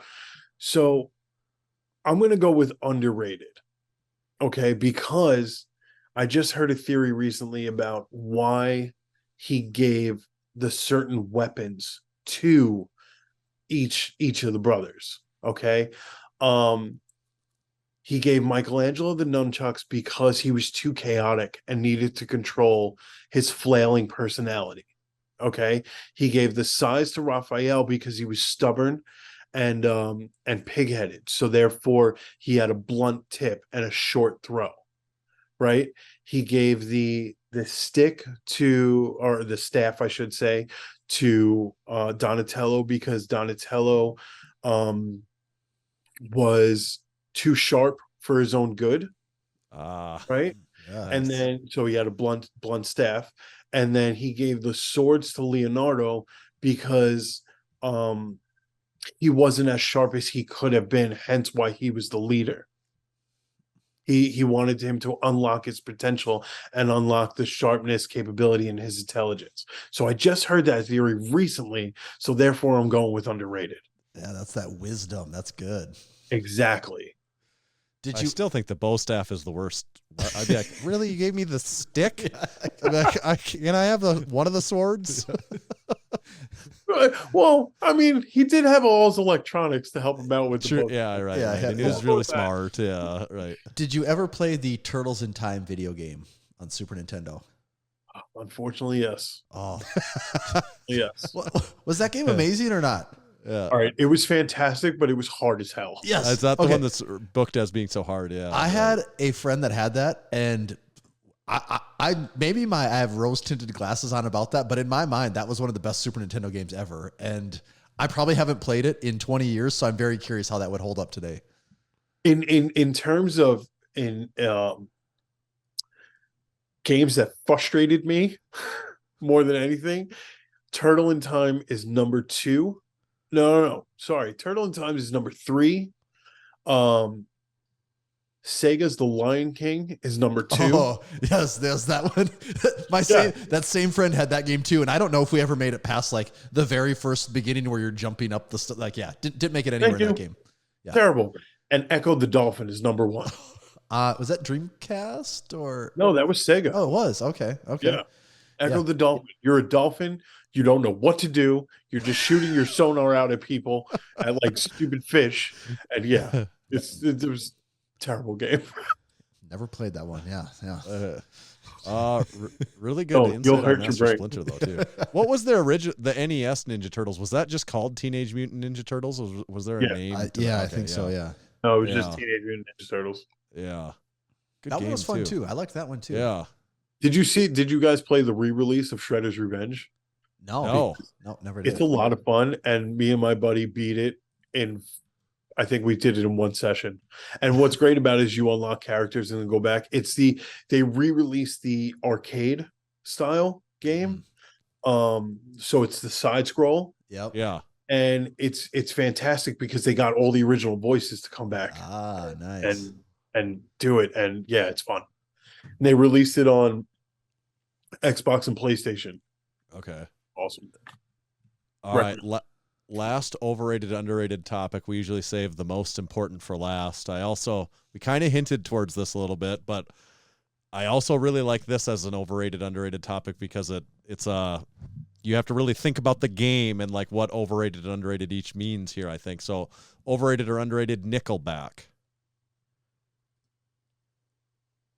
So you want my opinion or popular opinion? That's kind of what the you got to interesting- weigh is what is Right. your opinion versus popular opinion? What gets more weight right. there? Yeah, that's Right. All right. So My opinion is they are underrated. Okay. They get so much slack and so much hate, but yet they sell out everywhere. Okay. And you'll be walking down the street and somebody will say, "What are you listening to?" You'll be like, "AC/DC." You're really listening to like Rockstar. Like, they are played so often, so much. There's a reason why they have the following they have, but yet everybody boos them like crazy. It's ridiculous. So I'm going to go with underrated. And I mean, anyone can interpret the way we want, but I think we both agree with that. I mean, that's the way I feel about that answer as well. Yeah, I agree. And I also think, though, like we've talked about this a lot on the show lately, is it seems like maybe public opinion is shifting on like Nickelback, Creed, some other artists from that area. And they have the nostalgia thing working in their favor, but it seems like people might be coming back around on how they maybe previously thought about some of these people. Well, I kind of hope so, because Creed doesn't get, I mean, not Creed. Creed is whatever. Nickelback, I don't think they get the recognition they deserve, to be honest. Yeah. And we've said it many times too. Some of those songs are fun songs, like it's just, it is fun. It's a fun listen, There's a song that's, I don't think it's ever been released on the radio. It's called Next Contestant. That song is a banger. I don't care what anybody says. It's about some guy flirting with his girlfriend, and he's like taking him outside and beating the crap out of him. That song is a banger. I don't care what anybody says, and I don't know why it wasn't more mainstream, in my opinion. Well, we lived in we live in the Midwest, so it really did feel like Nickelback was as mainstream as you could ever be. Like I feel like if there was stretches where the radio for like, I don't know, maybe 2004 to 2009, if you didn't hear Nickelback on, you just skipped to the next station and Nickelback was playing. It felt like they were unavoidable for like, I don't know, 6-7 years there. I agree. Even here on the East Coast, I agree with that. Good news. We're just tallying some things up as we're speaking. It looks like you passed overrated, underrated. So you could put that right next to your Webby, maybe in between your MTV Music Award and your Webby. You can have passing overrated, underrated on the Massenomics podcast. I think I should. Absolutely. It's going right in my trophy case. I'm going to write it down on the next piece of loose leaf I can find. Very big achievement. So congratulations. That is really good. What, people listening, maybe some people here listening are new to you. There probably definitely are some. So where would you guide them? Would you tell them to check out your YouTube channel, your website, or where would you want to send them if they were going to check something out? I would say check me out on TikTok first, because I got a lot more content up there, especially with all the stuff like we were talking about before that I don't post full versions of. I always post on there. And then head over to the YouTube page and you'll see all the full versions. I do have a Patreon page. If you guys want to support me, that'd be amazing. I always appreciate that. And, like I said earlier, I got new merch coming soon. And I'm finally going to get the ball rolling on that, which I'm very excited about. So possibly a Cummerbund. Possibly. Okay. I would be excited for that. Awesome. Well, we really appreciate it. I think this was a hell of a mashup right here that we had tonight, if you ask me. Thank you so much, guys, for having me. This was a lot of fun. Awesome. We appreciate it. Thanks, Mr. DJ Cummerbund. Of course, guys. Anytime. We'll see ya. See ya. Have a great one. Cool beans. Cool beans. Did you give him those cool beans, Those Tommy? were mashed cool beans. I had one thing I wanted to give him in addition to those cool beans. With the twins. There it is. Yeah. DJ knew about them twins. He knew about them twins. I feel like there'd be some real viral factor to getting that incorporated into a song. I would. There is nothing in my life right now I could like more than if DJ Cummerbund used the Coors Light with the twins clip somewhere. At someday it would be if he ever did it, it would be impossible to say that was not influenced by us. It'd be very hard. I mean, we had to unlock that memory for him. But I think if he went back and listened to it, he'd be like, "Oh, there's some musical merit to what's going on here." Yeah, there's something here. Oh, that's really cool. Never would have thought that when we were listening, just jamming out to DJ Cummerbund, that we'd be talking about on the podcast someday. You know what else I never would have thought about is What? how much progress so many people in the Massenomic community make on Juggernaut AI. Mm-hmm. And when I think about it, I actually did think that they would make that progress. So I'm lying. I always believed they would make that progress because from the moment that Mount Rossmore and the gym first showed me Juggernaut AI and what he was You knew using there, something I was thought, different. yeah, I was like, what is going on with this app on your phone that looks good and has to do with powerlifting? Like, I've never seen anyone make something that looks good that has to do with looks good and professional and works well that has to do with powerlifting. Besides the Massenomics podcast, and then ad number 2 is Juggernaut AI. It's training. I was going to say template. It's not a template. It's like 2 levels beyond the template. It is like having the coach in the palm of your hand in the way that you're inputting all your information, height, weight, how you're feeling that day, how your diet's been, if you have any ailments of any kind. And then over time, it's building this phasic programming for you where it's going to go through hypertrophy phases, strength phases, and then ultimately get you to peaking phases. So if you want to use this for a powerlifting meet, it's perfect from start to finish. It'll take you right to that powerlifting meet date to use it to help you even right down to picking those final numbers for the powerlifting meet. So had a lot of people use it. Several lifters came to our powerlifting meet, the Lift Hard, Live Easy Classic, had been using this and hit PRs with it on that day. Make sure to check it out at juggernautai.app. Go through the web browser. That's where you check it out. And when you sign up, that's where you need to use discount code Massenomics. That'll save you 10% for the lifetime of the membership. So check it out, juggernautai.app. And this episode is also brought to you by Bearfoot Shoes. If you're anything like me, you wake up every morning just like any other guy. You go to the bathroom, get your coffee, and then you hop over to the barefoot.store website to see what the heck they got going on. And if you haven't been there recently, you'll see they've tweaked the website a little bit. There's a few changes. And one thing that's really fun is when I click on the shoes tab and you go down, there's a fun little x-ray of what your feet look like on barefoot shoes versus what your feet look like with shoes from the other guys. And let me tell you, oh boy, I'm just scrolling back and forth. You can swipe the x-ray right over the top. And to say the changes are drastic might be an understatement. There's a lot that changes between your foot in a barefoot shoe and your foot in those super cushioned, toe pinching, narrow things that everyone else sells. Barefoot shoes come in a variety of styles, from low top to high top to slip-on to boots. Right now, boots are a favorite of Tanner and I's. They also work great for moving snow in those tricky Dakota snowstorms that we're finding ourselves in. If you can keep it down there. well, you can keep it. They're in Fargo, North Dakota. They can keep it up there for all I'm concerned. Right now on Barefoot, there is free shipping on all orders over 300.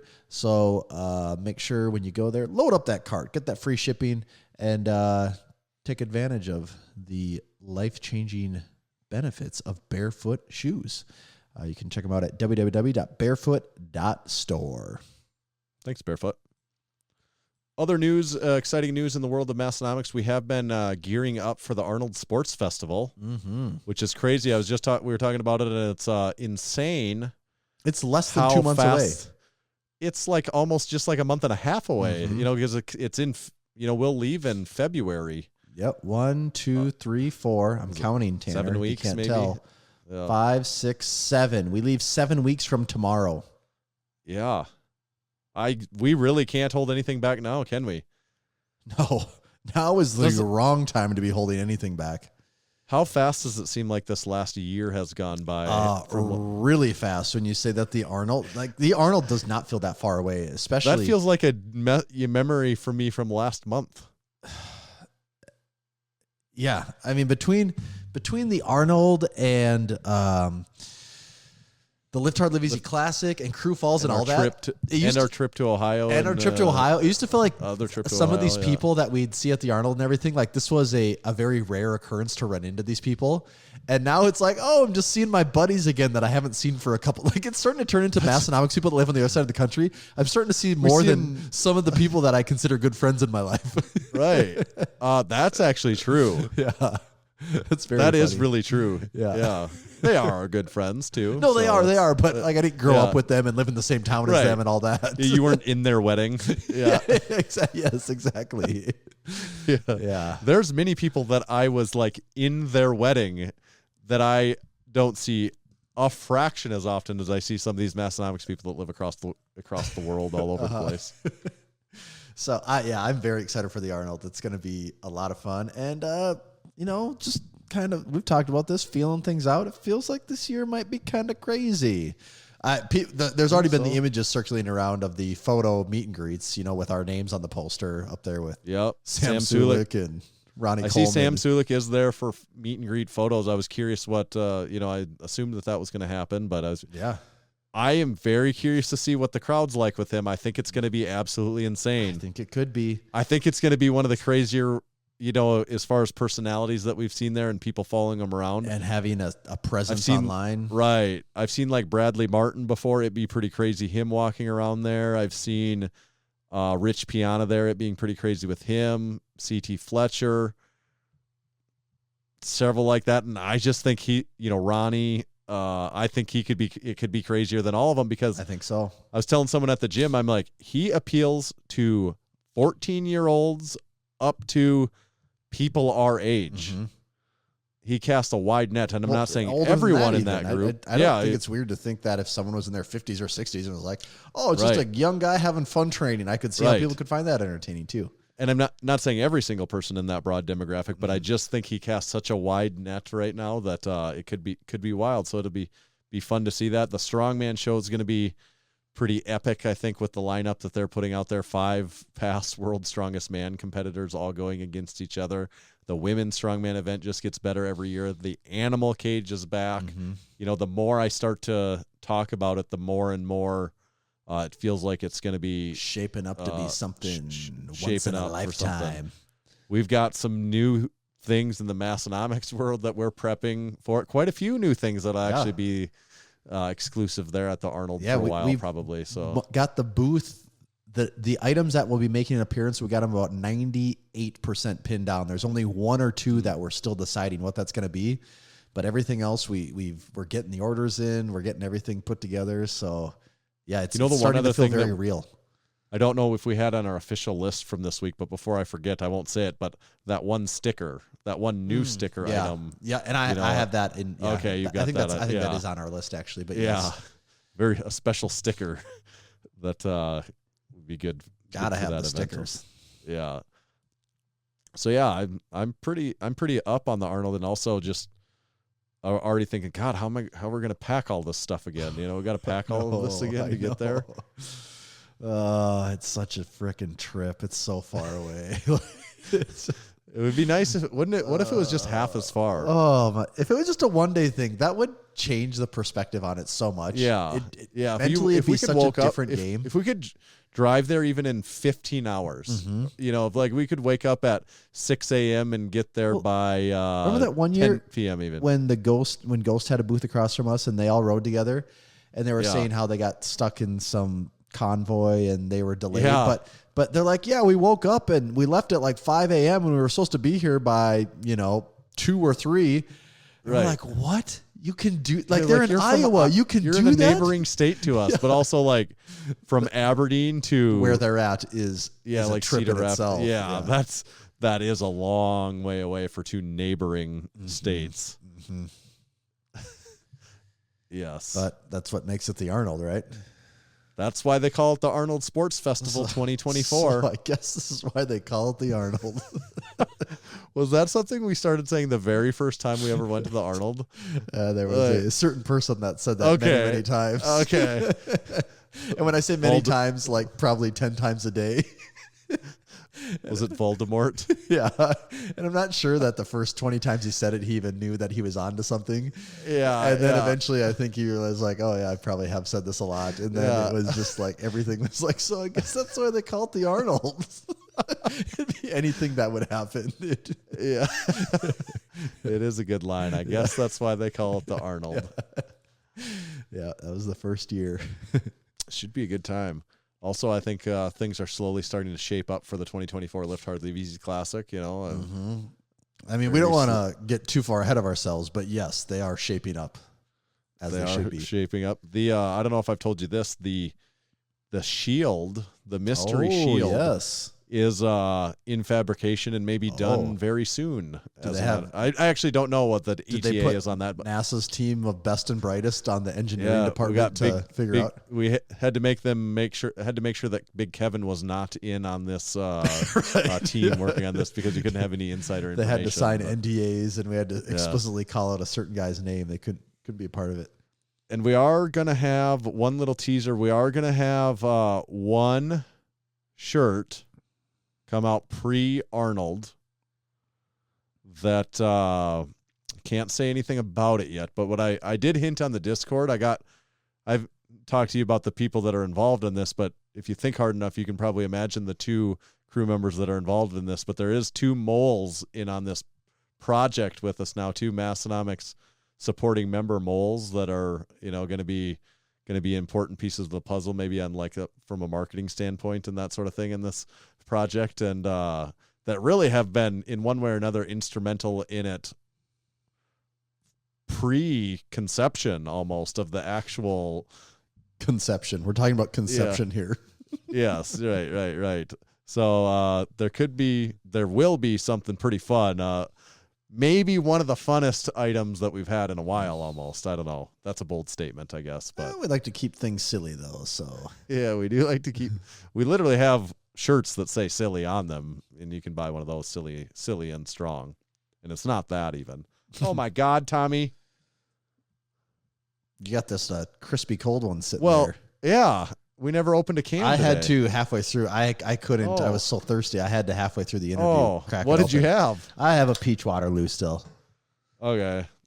That's why I said, oh, my God, in shock, because I looked over at my full can Just and realized there, the gray staring bear at I've you. made this whole time. Yeah. So you had a peach Waterloo? Mm-hmm. That's pretty good, I'm guessing, right? Delightful as always. Oh, my God, this explains why I'm so damn thirsty right now. Yeah. We didn't Been have talking this, for an hour and 40 minutes. Yeah, I've got a strawberry mango good and gather. See, I'm not a big mango guy, so I don't know how I'd feel about that one. It's not great. Mm-hmm. It's not offensive. I'm between a 3 and a 3.5 JD Powder and Associates awards on this. Let me take one more sip and I'll give my definitive answer. I'm going with 3. I don't love it. I don't know if it's their packaging. I don't like the Good and Gather. It's pack. Target's I don't house like brand. I don't like it. The way it looks. It's slightly unique in the segment, the way they have the aluminum can with the fruit laid on it, but I can understand how you could not like that too at the same time. It's a little unconventional. Yeah. It reminds me too much of a cheap pop. Yeah. Like where it's like, is this RC Cola? This is the off-brand. It's right. It reminds me too much of Our Family, which it kind of, I get it is a store brand. It is but, that, But also if you're Target's brand, Good and Gather, I don't think you don't want to look like Our Family. That wasn't the objective when they said design this up. Are you familiar with Our Family, or am I? Our Family and Flavorite were the two popular. Was Our Family a Walmart local brand? Our Family, Walmart's is just what the hell do they call Walmart? Why can't I think of it? Great Value. Great Value. God, there you go. Yeah. Great Value. No, Our Family is the one that a lot of the grocery stores in our region of the country, because not every mom and pop grocery store has their own house brand, so they have it's the branded house brand that everyone has is Our Family. But when I grew up in Millbank, there was 2 grocery stores, and one was an Our Family store where they had all Our Family green, everything you get. Was that Jack and Jill or no? There was 2 grocery stores. There was Bill's and there was Barron's. Oh, and of course. Yeah, of course, yes. And one was an Our Family store, and one was a Flavorite store. I'm not even sure if Flavorite even exists anymore. I don't have much experience with Flavorite. Our Family, it seems like a lot, but would you agree? Do you think when it comes to store brand items, it's very product specific of whether or not you would buy the store brand item or not? Like some things you'd absolutely be like, Yeah, I'll save like 30% on this. Like that's a no-brainer. And other ones you're like, nah, I kind of want like the good one. The most obvious ones are sauces of certain kinds. You know, there's certain sauces that you're getting the sauce because you want the sauce, not because you want some odd off version of it. Although I do believe that store brands have gotten much better over the years too. I guess I don't have a way to taste test something from 1998 to today to know how it holds up. But in my mind, I think that store brands have gotten better over the years. But yeah, like things like barbecue sauces and ketchup and things like that. That's not where you go cheap, and you shouldn't be going through that much of it. That's what's breaking the bank account either. Right. And then, like most canned items. I mean, do you think canned items are that different? I don't. That's either. Where I could see on a canned item where I don't know if it matters very much. Did we talk? Was this just recently on here? Was it somewhere else? Box macaroni. I always thought the off-brand. We talked about it. Oh, okay, out of here. The off-brand spirals I thought were the best damn macaroni. Yeah, I thought those were so good. Yes, Pete Rubish. Yes, there you go. That's right. Yes. Yeah. But yeah, so yeah, there are a lot of things that I don't think matter. And to this day, like I describe the cheapest one, but then the things where it's like, now I'll get the premium one. Or things like if you were gonna get like certain snack items, things that have been formulated in a lab to be perfect. Super artificial. Like the Oreo. Yeah, Oreos. I just want the Oreo. Or like Pop-Tarts or something like that. If you were to get those, it's like, no, you just get the real deal here. These aren't like staples of my grocery cart that if I'm going to treat myself. How about this one? This might be a polarizing one. What about cereals? Breakfast cereals. See, we don't really eat much cereal. When I was younger, I'd eat a lot of cereal. My mom always bought the cheap stuff. Always. What was some of them seem almost exactly? Yeah, what were the ones that though? came in the really big bags? They still do to this day. Yeah, why can't I think what those are called? What are those called? We definitely had those. Where it's like Malto meal. Is that what it? Yeah, that's what I wondered if it was like malto meal, but something like that. It's like, no, you're not getting Honey Nut Cheerios. You're getting sweetened Roundos. Yeah, you're getting cinnamon toasters, Tutti Fruities, marshmallow mateys, Berry Colossal Crunch. But do you think those are basically exactly the same, or do you think there's a difference there? See, I don't eat enough cereal to know. Like, just now that we have kids, I went years without buying cereal. I probably didn't buy cereal for like 5 or 6 years. And now that we have kids, sometimes we'll buy like Frosted Flakes or what are the circle? Like Fruit Loops, something like that, things they can snack on. But I still don't eat it. Like if they have it, I might grab some from their little bowl they're eating it out of because, they're not eating it with milk either. But I don't have enough of a gauge on cereal to know. Do you think they're similar or? My brain tells me they have to be exactly the same, but my heart tells me when I see the name brand, I still like it better. It's got the mascot you know and love. It's not like some stranger coming into your house. Even as an adult, a grown adult, I still, if I see the actual brand seems more appealing to me for some reason, even though I don't believe they're different, but for some reason, mentally, the name brand still seems more appetizing to me. They are significantly cheaper though. That's why I bring that one up because the price difference is breakfast cereal is expensive. Oh my God. That didn't dawn on me. Like, that was one that I wasn't even aware of until about a month ago when I bought some. I'm like, holy, that's what they charge for this? Yes. There can't be more than like pennies worth of actual material in this thing. Yes. It is so expensive relative to what you might consider it, you might think that it should cost. Geez, just on a weight basis. So when you look at a pound of hamburger versus, let's say 16 ounces of cereal. Yes. Like, really? This is cereal. It's like just artificial sugar stuff with some type of carb to hold it all together. And like, God, hamburger, they got like raise an actual animal and feed it and process it and ship it and do all this stuff. It just seems like keep it cold. Keep it cold. Yeah, there's way more steps to that process than making whatever artificial thing they have. But price wise, you wouldn't be led to believe that. Well, I think there must be huge margin in name brand cereal though too. That's why the off brand is fractionally true. Yes. Yeah. When it comes to name brand though, what I would always go for the name brand. I got a feeling. Yeah, build fast formula. Build fast formula. Never cheap out on your supplements. Although these supplements are reasonably priced, do always go with the Build Fast formula. Vaso Blitz, a crowd favorite. You know, it's kind of almost like a what are those, like a convenience store boner pill mixed with a pre-workout. Yeah. And I mean that in the best way. Yeah. I'm paraphrasing Chris Duffins. I think everyone knows exactly what you mean there. Yes. So check out Vaso Blitz. If you've never had it before, try it.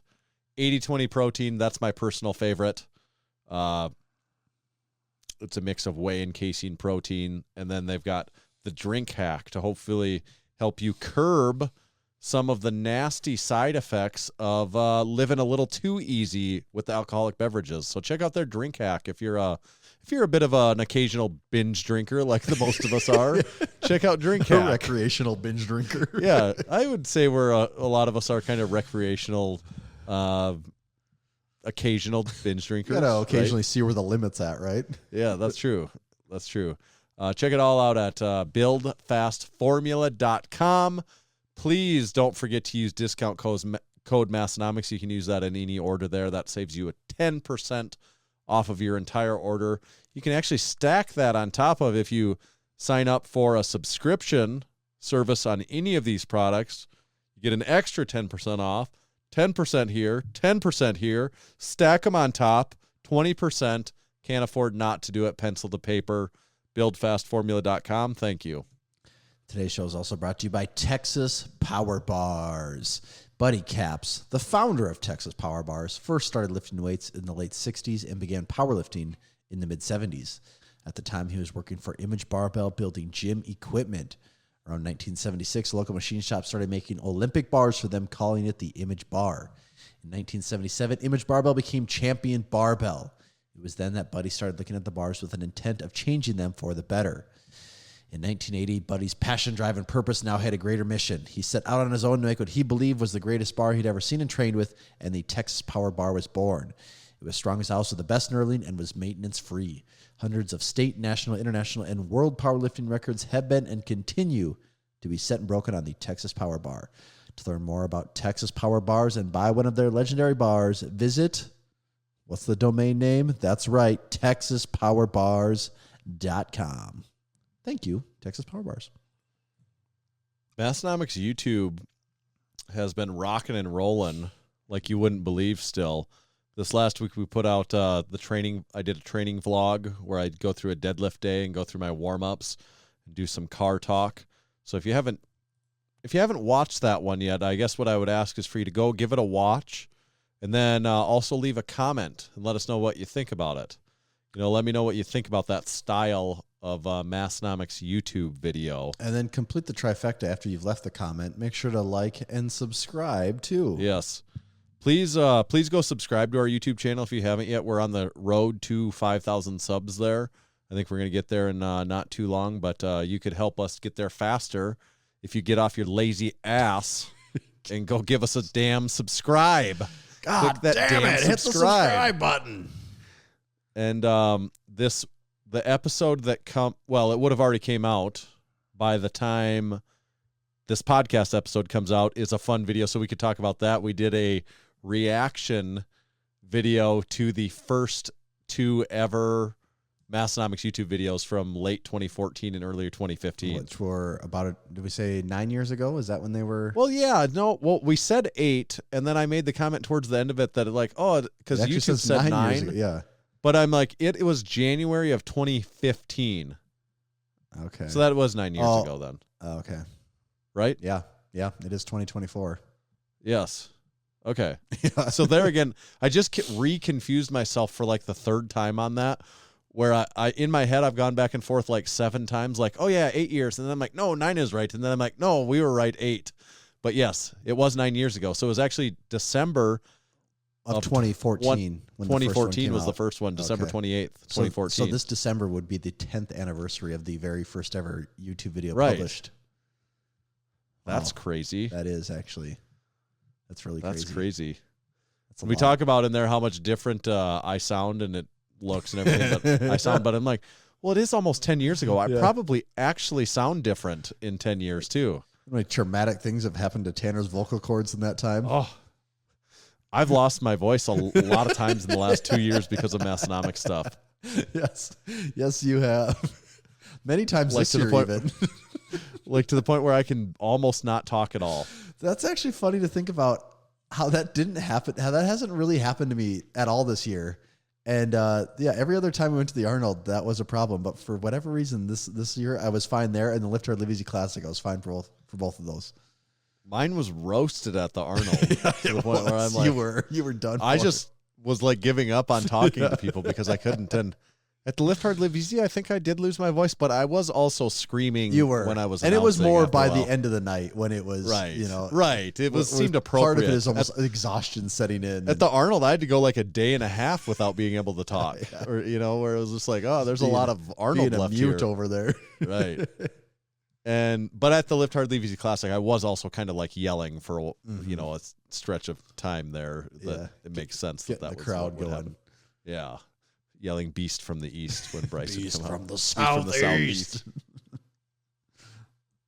So my point there being, check out the Massenomics YouTube video. I think that reaction video should turn out kind of fun. I hope so. I haven't seen the final product yet. The final product doesn't exist yet at the time of It's recording yet this. to be made. We got editing to do here. Anything else we have burning this week that really needs to get out there? We covered the Our Family. That was at the top of mind for me. That's what I was really worried about. Is are we going to talk about store brands, house brands? Yeah, so we got that. Luckily, that one's finally checked off the list. It's been on there for about 300 weeks. So talked about the crumble cookies. Got the cookies. Oh, on that same subject, the other day I ate at speaking of chains and food and all that, I ate at Jersey Mike's. You ever had Jersey Mike's before? God, I feel like I have, or why do I know what is Jersey Mike's? It's just certainly had they have a lot of commercials. They have Danny DeVito in a lot of their commercials. Okay. I mean, they advertise on like. Have I? I'm going to say no, I haven't. I had never don't had know. them until I moved here. Okay. It seems really familiar, but I'm going to say no. And man, once you go, it still is. Yeah, sandwich shops, whatever. Like it's still. I don't know if a sandwich is ever my top choice if I'm gonna pick food, but No. God, when you go in there, even comparing it to a Subway, you're just like, this is a totally different level of product here. We're not even in the same. It's not it's apples and oranges. Yes, and again, I'm getting a fast food sandwich here, so I'm not like saying that they're setting the world's highest bar, but like you order a Philly there. They take the meat, they actually go to a grill, they're like chopping the meat up, they're cooking it on an actual grill before they throw it on the sandwich and give it to you. It doesn't come out of its little pre-decided go like into a scoop microwave that throws into a microwave, and then they throw like, it's just like, man, okay, this actually kind of feels like food. And, is it better than Firehouse subs? I haven't had Firehouse subs for quite a few years, so I have a hard Firehouse time I thought saying. Was a lot better than Subway.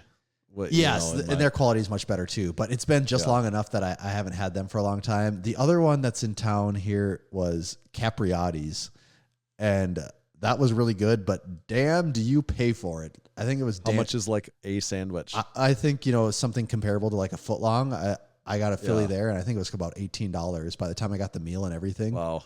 I think the Firehouse sub when I got it was actually quite expensive too to what I had thought. Like I was like, think it was 15 plus, I could close see that. to 20, and I remember being like, "Well, it is way better than Subway." I guess I'd rather spend $16 on this than eat at Subway for $7 and be like, "Well, I don't even think you can eat at Subway for $7 anymore unless you get a 6-inch. What was and the don't old get a meal. deal? $5 footlongs. So that doesn't exist. Oh okay. God, no! I don't think so. I don't think that's existed forever.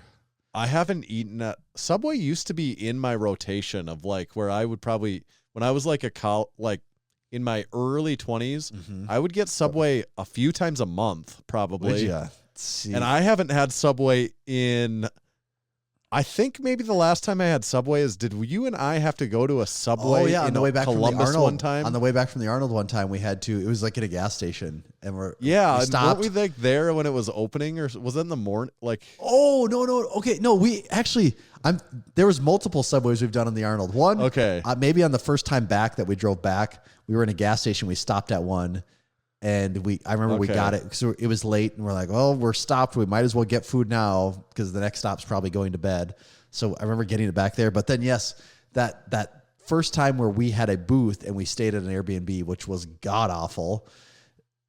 Remember how sketchy that thing was? How shitty and sketchy it was? I remember it. Yeah, yep. I just pieced it together in my head. Yeah, when you so put that, shitty. Now yes. I can picture the subway and stuff. So shitty, so sketchy, and there was a Subway not too far from us. So we'd wake up every morning because we didn't have anything to eat, and we'd just go to that Subway.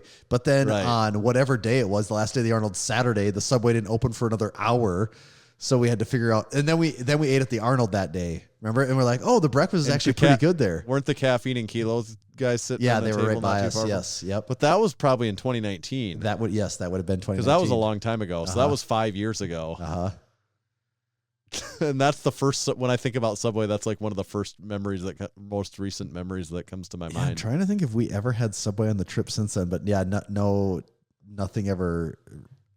Like if we're like out and we're like, oh, we're gonna eat out, and it's like, where should we don't all that often, but when we do and we're like, oh, even if it's just we're just gonna get fast food or something.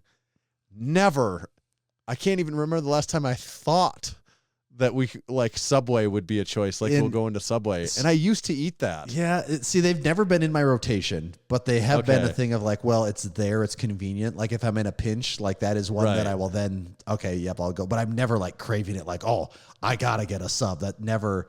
Or I should say from Subway. Right. My wife, she went through in Aberdeen. She was somewhat of a Subway. I'm not gonna say regular, but she would get there fairly often. She'd bounce between that and Jimmy John's. It's like she'd do one enough that she'd get burnt out, so then she'd have to do the other one to even it out again. Aberdeen, for as little as it is, like this is kind of makes the case for Subway. I think at one point we had like 5 Subways. I think so. There was. I might be exaggerating that, No, but there was at least 4. There was for sure there's 4. One at Walmart too. Yep, the Walmart one. There was the one way out 2 on east. 6th Avenue. Yep, 2 on 6th, and one north by Kmart, the old Kmart. Yep. Yeah, our Shopco. Shopco. Oh no, yeah, and well, yeah. Shopco. Yeah, there is one by Kmart. But then there's one in that strip mall. Shopco. Yeah. But I think that still makes 4, right? I think so. Yes. Yeah. So, but we had 4. Those might all be open still. I don't even know. The one way out west by Shopco, that one's not open. Okay, that's not anymore. I think that one was the of last COVID. one. Yeah, because that was like the closest place to where we used to live that you could get fast food. Because it was close to the McDonald's there, and so that was like a quick, easy one. And then that closed very shortly after we moved to our house, I think.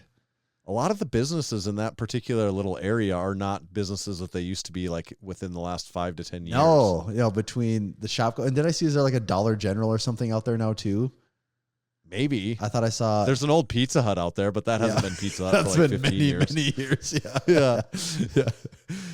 And pretty much everything else. Shopko is not Shopko. And then the Max and Irma's is not Max and Irma's. Right. Trying to think what else is even over there. Yeah, I mean that's kind of almost everything on that side of town, though. Yeah. All right. Well, I think that officially wraps us up for this week's episode. That'll do it.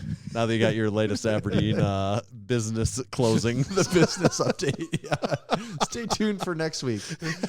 Tommy gives updates on a town he hasn't been to for a few months. All right. Tommy, where do they find you at? You can find me at Tomahawk_D.